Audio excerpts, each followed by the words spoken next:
meron tayo dito ng isang solar light, nalaglag yung ano, charger niya. Paano? Ibig sabihin, hindi yan gumagana ng maayos. Ibig sabihin, ang solar, kapag hindi siya nakasaksak na maayos sa, nakatakas na maayos ang initan, hindi siya nag-charge.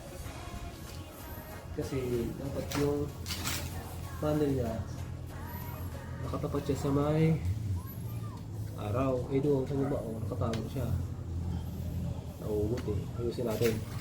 Dito ka sa kabila, di mo naman nakikita. Pakita natin sa kanila kung paano ayusin. Ganun. Dito dapat siya, nakatapat doon sa initan. Kanina kasi nakaganyan siya, nakadapa. Ayusin natin. Ay, wala pala akong tools. Ayun muna ako ng tools na. Wow. Balik natin. Ayun pala. Iisa lang pala kasi yung nakalagay. Siguro kung pinapas na ito sa gamit.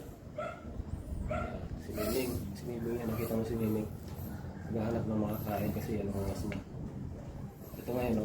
Pansaman, ano kaya? Pansaman ka na o pansaman na gano'n? Yun, nauubot. Matatanggal pala. Sino ang pandagdag? Nakakagyan mo lang ito.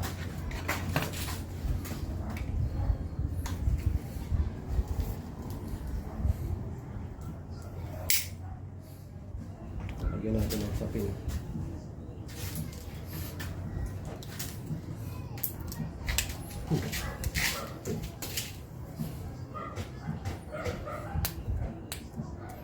Pansamantagal lang to pansamantala pala.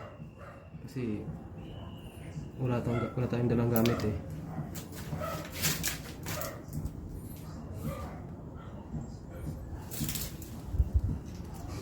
Ano yun?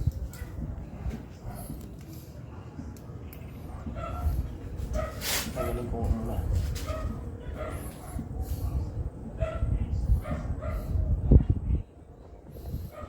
Kaya walang lalim. Kaya pala siya natanggal. Lalim pala eh.